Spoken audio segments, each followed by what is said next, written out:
Good morning. I'm Hassan Giordano, and this is your DMV Daily Dose for Friday, December 27th, 2019. It's currently cloudy and 43 degrees in Baltimore. Today's high will be 51 degrees, and the low will be 42.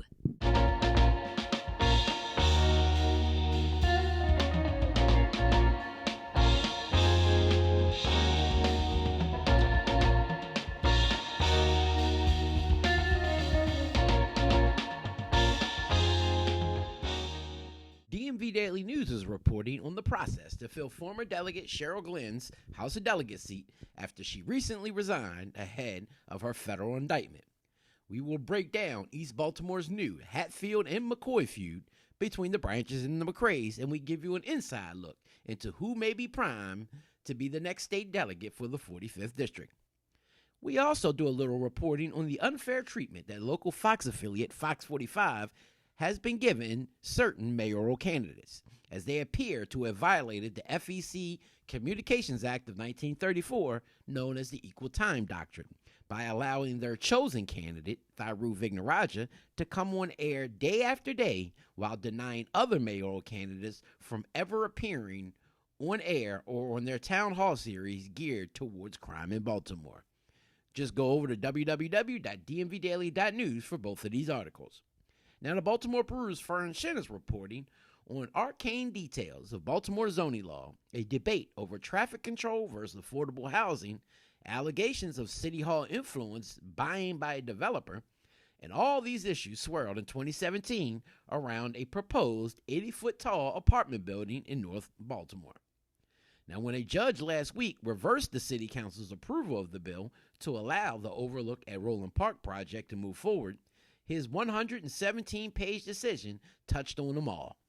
For example, he noted what happened after 3rd District Councilman Ryan Dorsey prefaced his vote with a critique of the extremely excessive number of parking spaces planned and the high cost to rent the units. After saying that the project perpetuates racial segregation, Dorsey then pivoted and actually voted for the bill. But Circuit Court Judge Lawrence P. Fletcher Hill reversed that decision, and this is what he wrote. The project came under the new code's stricter height limit. Fletcher Hill concluded throwing out the planned unit development, otherwise known as PUD, approved on June 19, 2017 by the City Council. All council members voted yes to say, except for Mary Pat Clark, who abstained because her daughter lived in one of the nearby neighborhoods. The judge went on to write, the City Council erred as a matter of law, based on the erroneous recommendations of the City Law Department and Planning Department in assessing the PUD application as if the developer continued to have a right to build an 80-foot structure, Fletcher Hill wrote in his opinion released last Friday. But what about the petitioner's contention that the proceeding was tainted by the influence that developer Ehrenfeld exercised over Councilman Isaac Yitzi Slifer, in whose 5th district the project was proposed? Well, the entire proceeding reflects the rubber stamping of one councilman's support of a development proposed by the most significant sponsor, fundraiser, and financial contributor to the councilman's campaign, the opponents argued. In addition, they say that the developer gave substantial contributions to then-Mayor Catherine Pugh, who wound up approving the project. But the opponents offered no specific factual foundation for any allegation of impropriety, Fletcher Hill wrote.